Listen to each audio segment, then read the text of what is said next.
ఎలాడ్ సత్యదర్శనం part 2.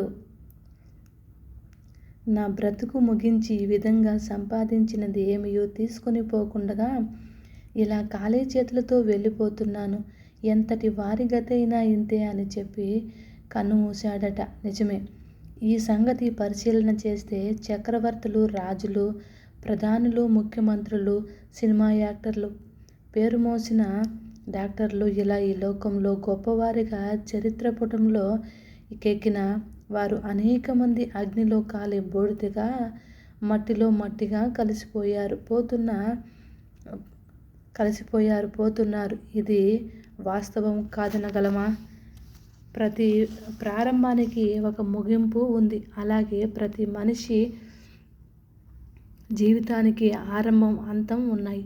ఈ ముగింపు మరణం అనేది లేకపోతే మనం ఆలోచించవలసిన అవసరం లేదు. కానీ పుట్టిన ప్రతి మనిషి తన ముగింపు గురించి ఆలోచించి జాగ్రత్త పడవలసి ఉంది.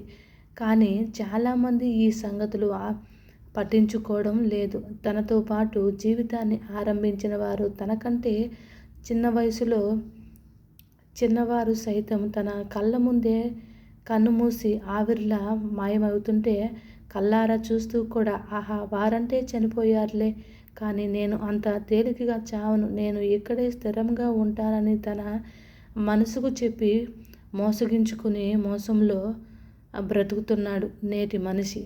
కొంతమంది శ్మశాన వైరాగ్యం కలుగుతుంది అనగా తమ స్నేహితుడో లేక బంధువుడో లేక ఇరుగు పొరుగు నివసించే వ్యక్తో చనిపోతే అతని సమాధి కార్యంలో పాల్గొన్న వారి మాటలను పరిశీలిస్తే ఎవరితో విన్నా ఆహా, ఏముంది మాయ జీవితం, ఎంత అవస్థపడ్డాడో, చివరికి ఏమీ తీసుకువెళ్ళాడు అని, అశాశ్వతము జీవితమని, 3 నాళ్ళ ముచ్చటని వైరాగ్యం ఉట్టిపడుతుంది.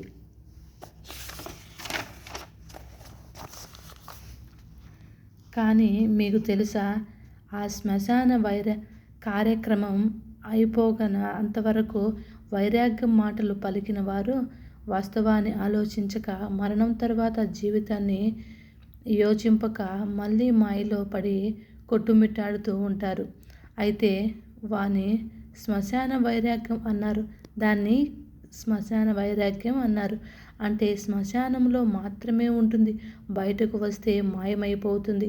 ఇది చదువుతున్న నీవు వారిలాగా ఆలోచించక కొంచెం ప్రత్యేకంగా ఆలోచించు. ఈ రోజులలో మనుషులు బిజీ అయిపోయారు. వాస్తవాలను ఆలోచించే పరిస్థితిలో లేరు. రోజుకు 24 గంటల సమయాన్ని మనిషికి దేవుడిస్తే కనీసం రోజు 1 గంట సమయమైన దేవునికి కేటాయించక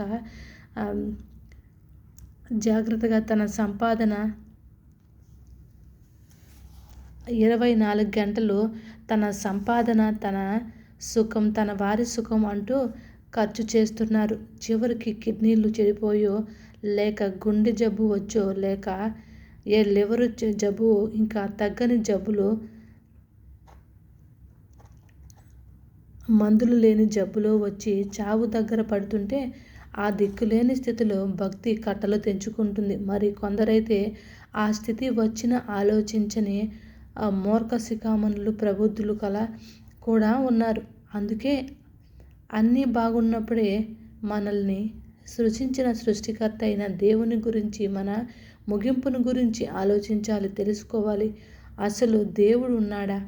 ప్రస్తుతం నాగరికత అభివృద్ధి చెందుతున్న నేపథ్యంలో నాస్తికవాదం పెరిగిపోయి దేవుడు అనేవాడు అసలు లేడు అనే స్థితికి మానవుడు ఎదిగిపోయాడు. చాలామంది మనిషి తనంతట తానే పుట్టాడని, అంచెలంచెలుగా జ్ఞానములో ఎదిగాడని, మనిషే దేవుడని, వేరే దేవుడు లేడని నమ్మి వాదనలు బయలుదేరాయి. హల్లెలూయా. ఈ మాటల్లో నుంచి దేవుడు మనందరినీ సత్యంలోనికి నడిపించునుగాక. Praise the Lord. దేవునికి మహిమ కలుగునుగాక.